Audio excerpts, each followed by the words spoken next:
Hi everybody, welcome back to English 112. This is for our class for Tuesday the 20th, where we are continuing our conversations about short story. You'll notice in the notes below I also assigned a section, Reading and the Writing Process. That's on page 1663 to 1678 if you're using the edition of the text that I had ordered for class. And this is a review of how to go about writing a paper. Now, I'm also going to be providing a handout and talking about this as well, but this will be a very useful section for you about the importance of note-taking as you are reading and even journaling. And as you know, for our class, I'm going to be asking you to do a journal because that will ultimately help you generate ideas so that you can choose a topic for a paper. And over the next several classes, I will distribute some sample topics, but you are also encouraged to create your own topic as long as you have it approved by me. And then the hardest part probably is developing a thesis, a position upon which reasonable people could disagree. And it's more than just stating a fact. And oftentimes it's in the process of writing the paper itself that you develop the thesis. So many times students will tell me that they don't really know what their thesis is until they've completed their paper. Then they can go back after the fact and put their thesis in the introductory paragraph. And they also suggest that you could consider questions from a literary analysis perspective.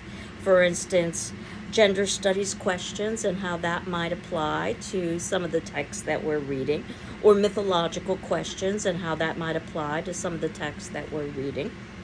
And we had talked a little bit about those different lenses that one could view a piece of literature from in an earlier class.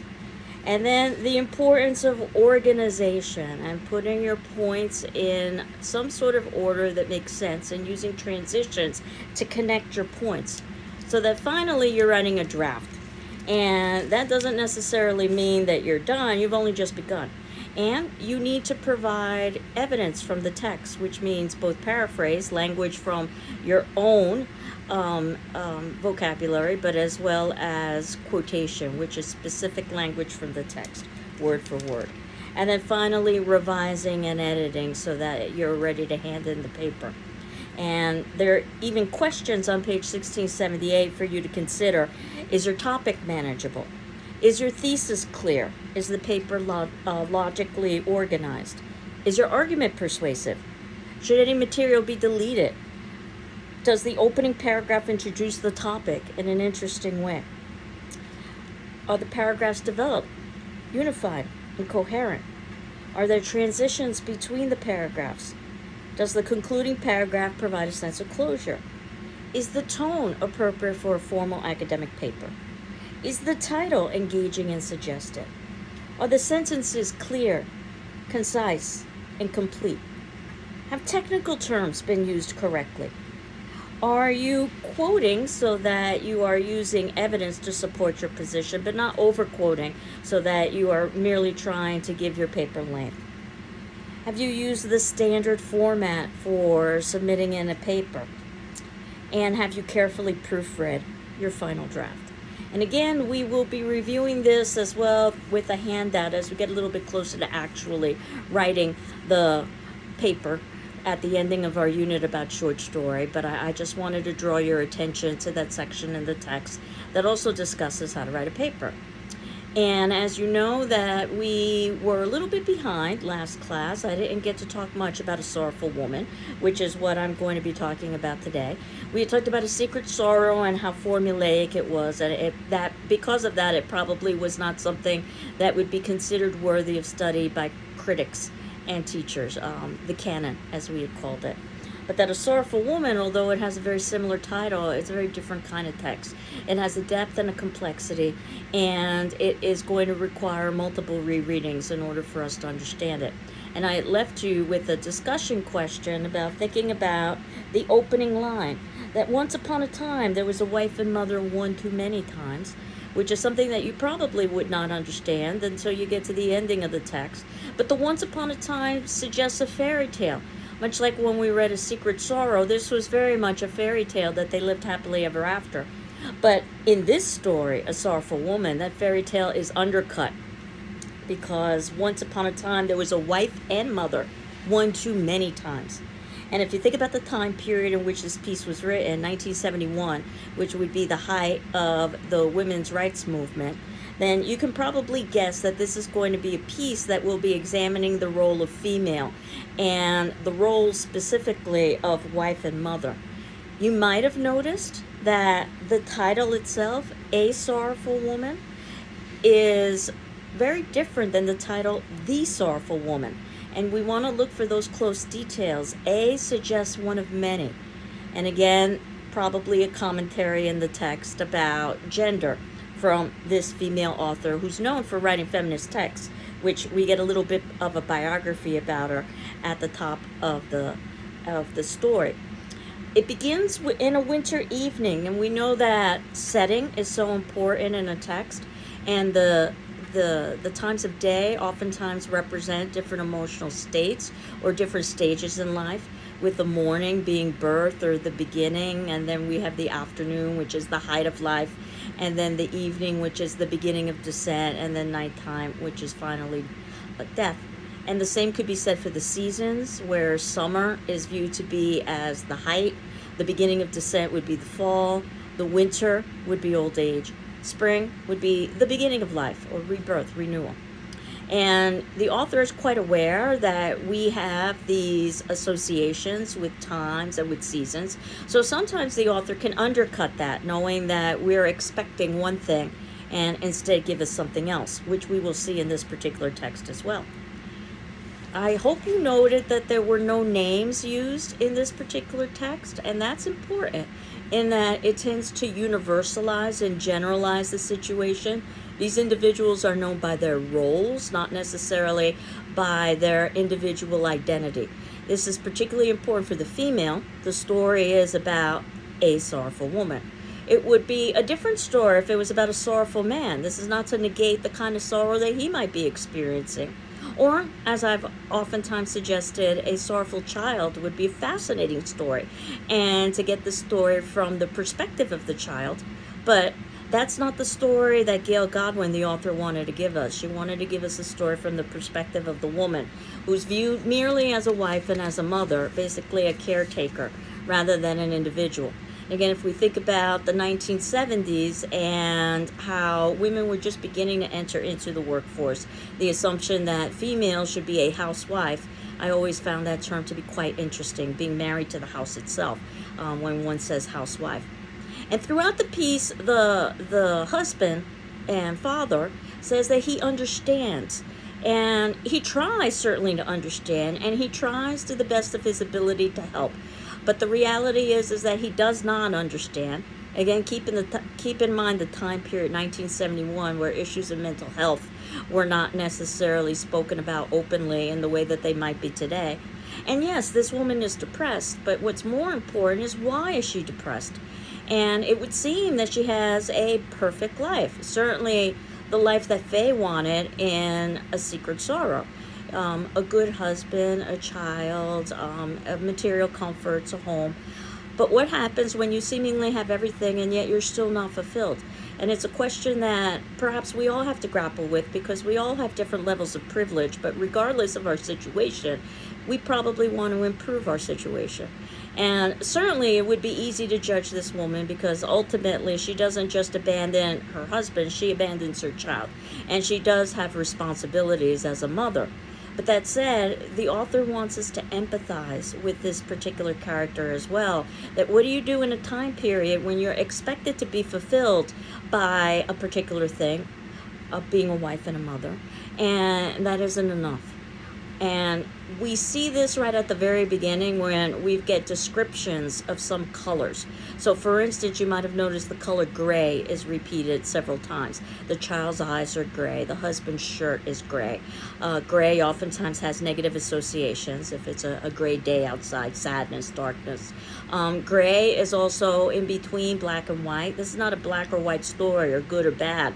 There's complexity to it, in that there is complexity to real life situations as well. Notice the episode with the bra when the husband is helping to undress her at the beginning of the story.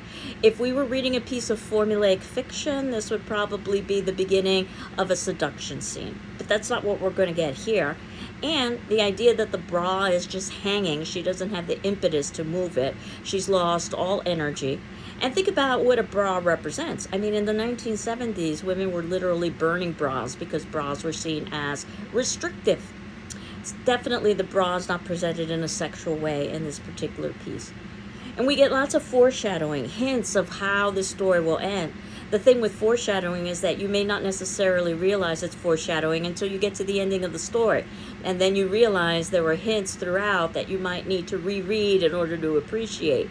For instance, when she talks about instant sleep, which is how the story is going to end. And the husband is basically making her sleeping potions at batches at a time, no less. Again, more foreshadowing for what's going to happen at the ending of the story. The child, she increasingly needs to distance herself from, as well as the husband, because she feels suffocated by her responsibilities. At one point, the child playing acts like a vicious tiger. The child is described in this bestial, predatory, animalistic way, which is probably how the woman is feeling about her family, and scratches her wrist. And again, keep in mind that as she's watching the blood form on her wrist, again, a piece of foreshadowing for the ending, which is a suicide. And you might have heard this right now and said to yourself, I didn't realize there was a suicide at the ending. Yes, there is. So you need to read very, very carefully. Again, we're not going to be told things explicitly. We know that she hits the child when she knows the husband will see. This is definitely a cry for help. And she understands that she needs help, but she doesn't know how to articulate that. And the husband, again, trying to be as helpful as he can, hires a girl, someone who is full of energy and can take care of the household, but who isn't pretty. In other words, she's not going to be a threat to the family. If we were reading a piece of formula fiction, he would end up having some sort of a sexual romantic relationship with the nanny, but that's not what this particular story is about. And eventually the girl becomes a threat anyway, because the girl is so talented and so skillful in terms of managing the family that the wife feels the need to fire the girl. Now, keep in mind that it could be that the girl is fulfilled with her role in a way that the wife never could be, but the girl is also being compensated for her role. This is a job, one she can elect to choose and to leave, in the way that a wife and a mother cannot. So, eventually the mother moves into the girl's white room. And think about all of the positive and negative associations with the color white. White could be a new beginning. It could represent understanding or epiphany, a blank slate, if you will. But white can also be considered to be rather bland, or perhaps very much a industrial color associated with schools and hospitals.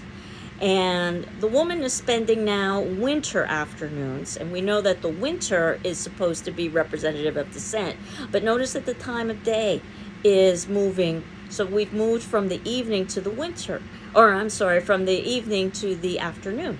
So at least from my perspective, as I'm reading this story for the first time, I'm thinking that perhaps this is going to be positive. And basically, she's wearing sweaters that she used to wear when she was in school, old sweaters.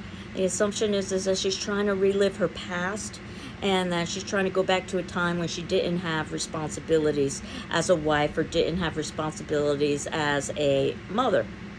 The husband, we have a modern day psychology term for what he does. He enables her.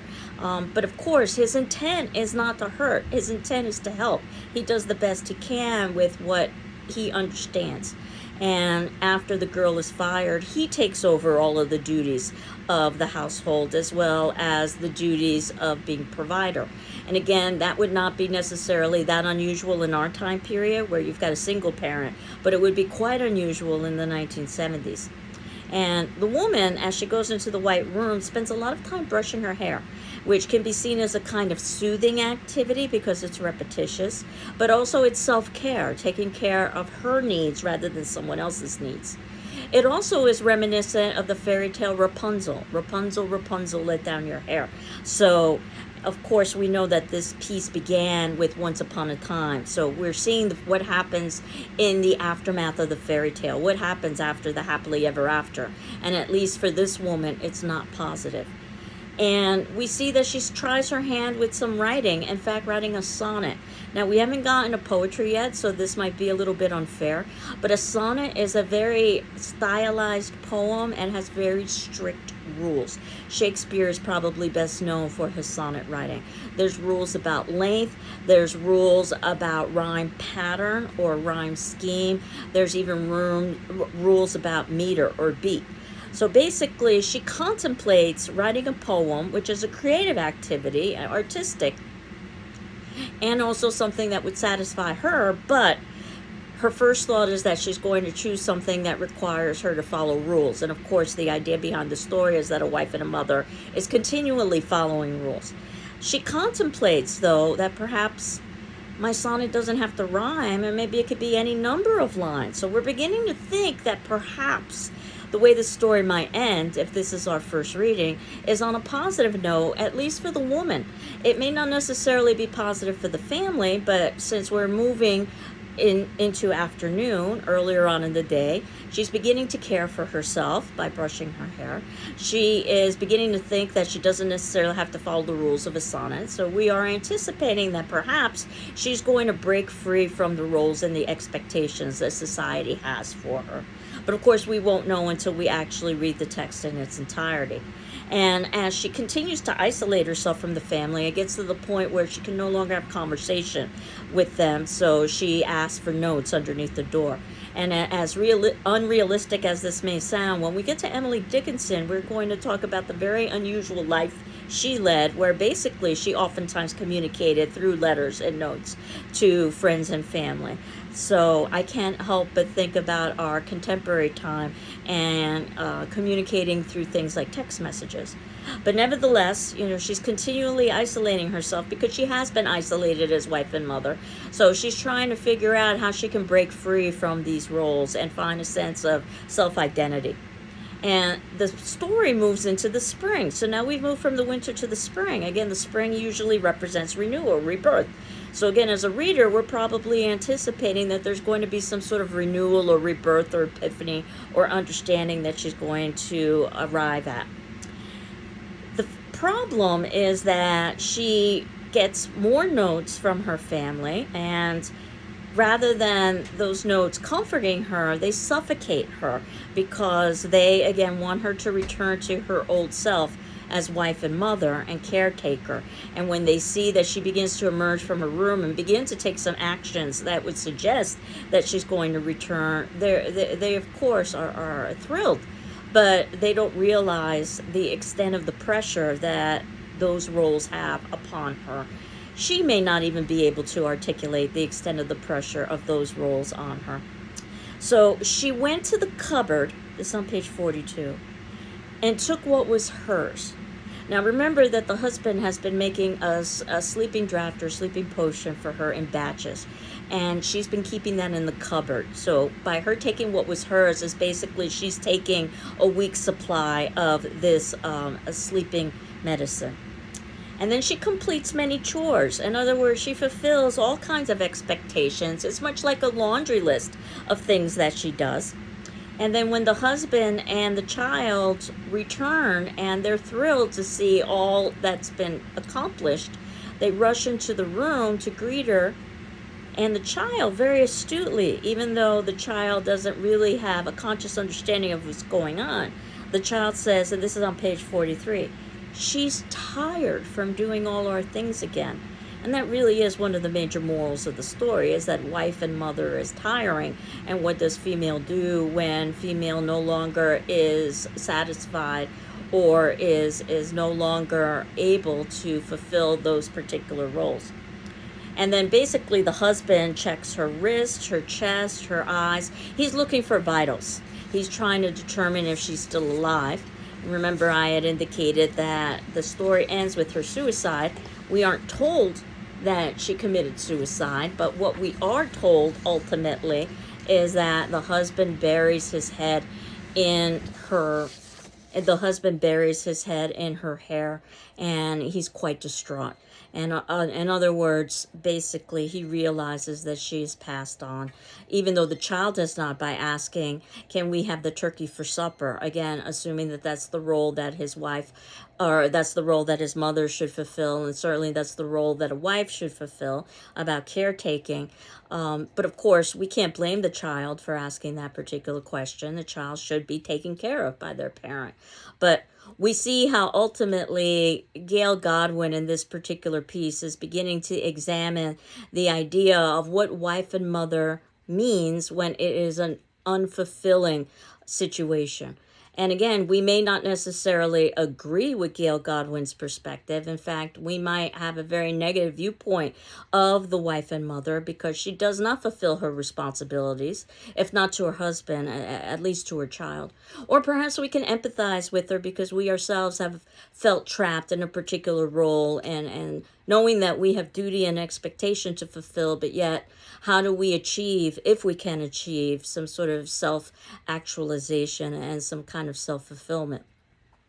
So I give you this story as an example of a piece of literature, something that has depth and complexity to it, much more so than what we read previously with A Secret Sorrow. So this is a very different kind of piece right from the very beginning. So as we move forward, I had suggested that what we should do is to return to a story that was in the earlier set of readings, but I wanted to read it more from an academic perspective. And that story was The Story of an Hour by Kate Chopin. Now, The Story of an Hour was written in the 1800s. And Kate Chopin was also known as a feminist writer, if you didn't know anything about Kate Chopin. But it always strikes me how similar this story is to A Sorrowful Woman, even though they were written so many years apart from one another. And we're told, and again in this very short story that basically takes place over an hour, that there's a Mrs. Mallard. Notice we aren't given her first name. We're given her title of Mrs., indicating that she's married.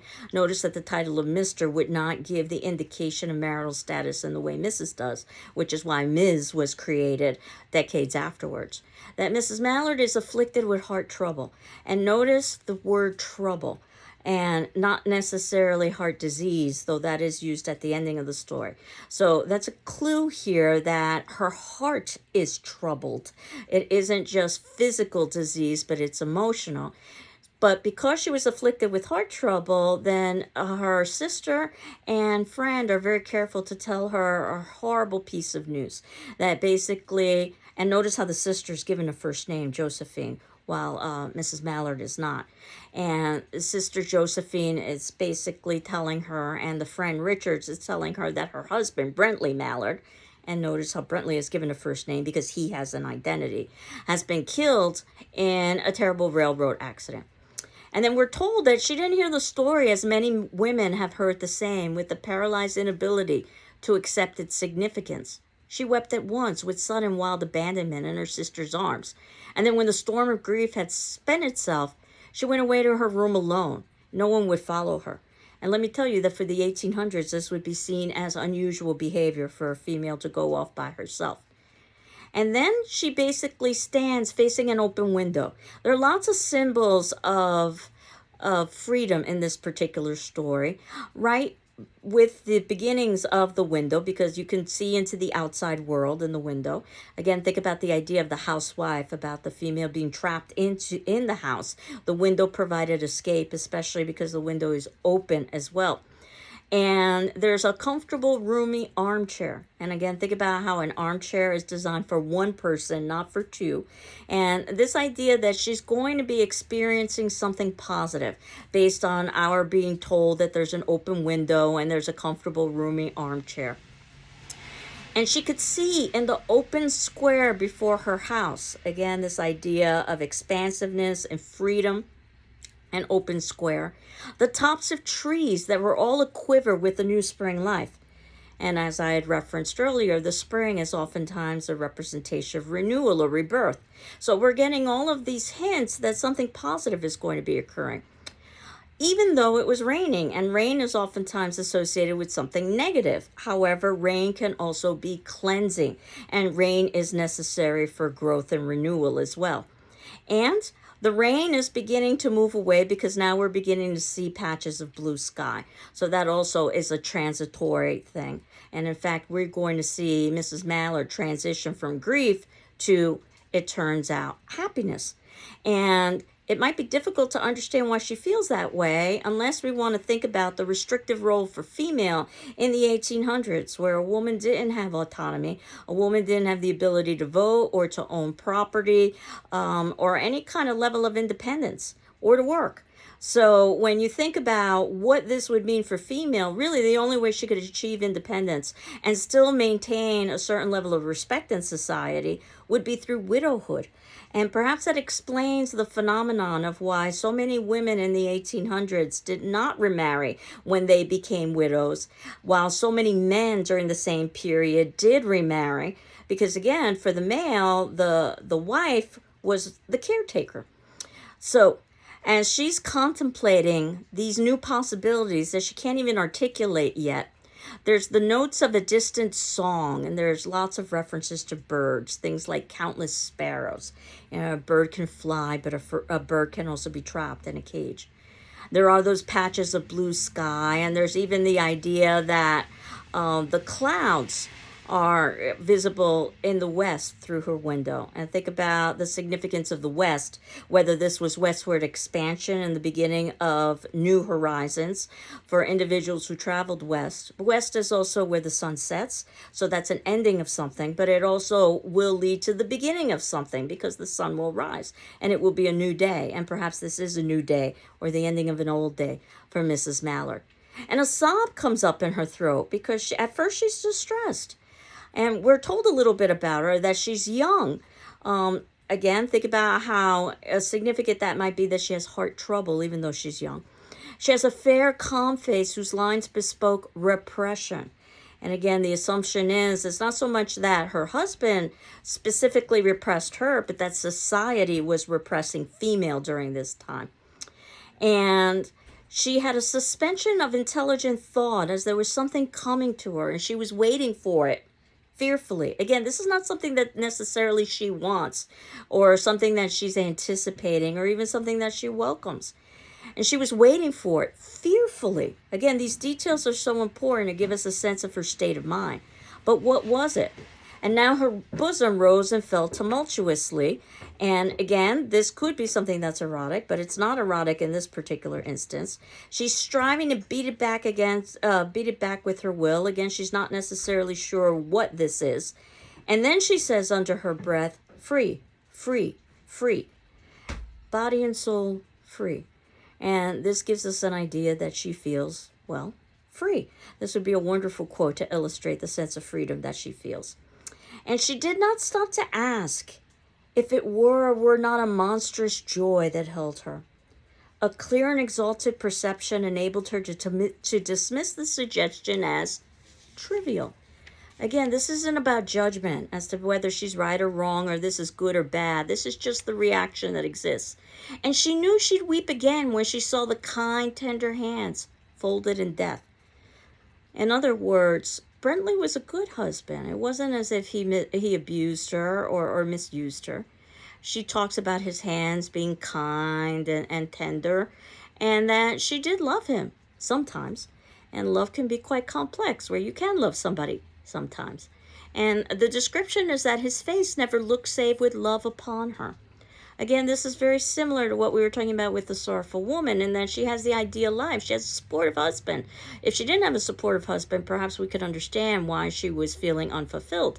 That would be an easy explanation. The author is giving us a more complex explanation about what it means to have a sense of identity or lack of identity as female in the 1970s. And Mrs. Mallard saw beyond that bitter moment a long procession of years to come that would belong to her, absolutely. And she opened and spread her arms out to welcome. And my favorite quote is in paragraph 14. There would be no one to live for her during those coming years. She would live for herself. There would be no powerful will bending hers in that blind persistence with which men and women believe they have a right to impose a private will upon a fellow creature. The reason why this is one of my favorite quotes is that certainly we're supposed to read this from the perspective of female and Mrs. Mallard. But this quote suggests that it's more about the institution of marriage and not necessarily just gender that is oppressed or oppressive, because men and women both believe they have a right to impose a private will upon a fellow creature. A kind intention or a cruel intention made the act seem no less a crime as she looked upon it in that brief moment of illumination. And again, she had loved them, often she had not. And what did it even matter? Because this isn't again about value judgments. Body and soul free. This is where we learn her first name because her sister, Josephine, comes knocking at the door and calls her Louise. And I think this is important that at the beginning of the story, she's known as Mrs., a lack of identity. Now she has her identity now that she's a widow, Louise. Though do notice that the female names, Josephine and Louise, both have male roots, Joseph and Louis, perhaps again illustrating the idea of male dominance in society during this time period. And the sister's saying, open the door, you're going to make yourself ill. And she says, no, I'm not. And she's contemplating spring days and summer days. We know these are two seasons that are associated with rebirth and renewal. And she breathed a quick prayer that life might be long. Well, it was only yesterday that she thought with a shudder that life might be long. Because again, yesterday she was married and she felt repressed. We're even told that her face had lines that bespoke repression. So then she goes downstairs and we have the twist ending. And notice how often these short stories do have twist endings, ironic endings, known as frisson in French. And it turns out somebody walks in through the door and it's Brentley Mallard. He wasn't killed at all. He was far from the scene of the accident and he was alive and well. And they tried, Josephine and Richard, to shield Mrs. Mallard from seeing her husband because we know that she has heart trouble. But she does see his visage, and when the doctors came, they said she had died of heart disease, of joy that kills. And they just assumed that, of course, her heart disease, her heart trouble, the shock of seeing her husband, and the relief at realizing that he was still alive is why she succumbed. But we know something that the other characters do not, because we were alone with Mrs. Mallard when she was contemplating the possibility of freedom. That joy that kills, what really that means is that she no longer has joy because the freedom that she thought she would have as a widow has been taken from her now that she sees that Brentley is alive. She needs to return to her former life, which she can't do. It would kill her literally, and that's what we see in both of these stories, that this kind of oppression, figuratively and in both of these stories, literally kills these two women. So despite the fact that these stories are written so far apart, it always strikes me how similar they both are in terms of theme. And in our textbook, it even goes through and it shows you how you could take notes. Not that this is the only way of taking notes. There are multiple ways you could take notes of the story of an hour, where you could take, or you could make observations about the title or about the names or about the setting, which they do, and all of that would work very well in, let's say, a journal reflection. And we even see an example of a sample paper that reads something like between a journal and a paper about the story of an hour. It's written in complete sentences and in paragraphs, so it's beginning to look like a paper. But the content is still pretty informal. There are references to grandmother's interpretation and father's interpretation that really wouldn't be appropriate for a formal academic paper, but would be appropriate for a journal. And keep in mind that I was indicating that I'm not really looking for any particular formal criteria with your journal, just that you are responding to 3 of the short stories in the short story unit. And that means that your journal isn't due until the ending of the short story unit, so that you can choose from all of the short stories. But that said, if you wanted to hand in a journal early because you wanted to address one of the earlier stories that we talked about, you can certainly do that. I'm thinking about a page or so for each short story, but as long or short as it needs to be. And it does not need to be written in and complete sentences and paragraphs. It could even be bullet points. And I'm evaluating it informally on a checkmark system. I think of it as a kind of conversation on paper.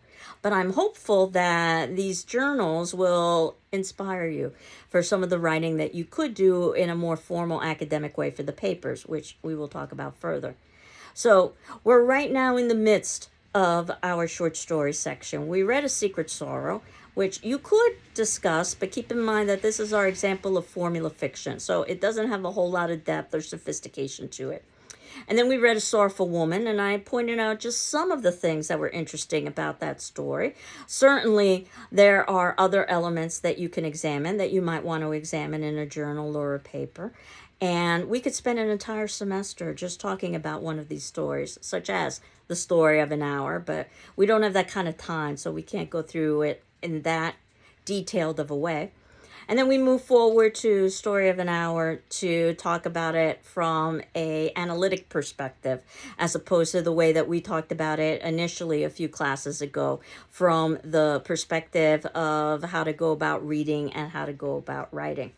So, as you can see, what I will be doing, if you look in the notes below, is including links to the short stories whenever I can find them online.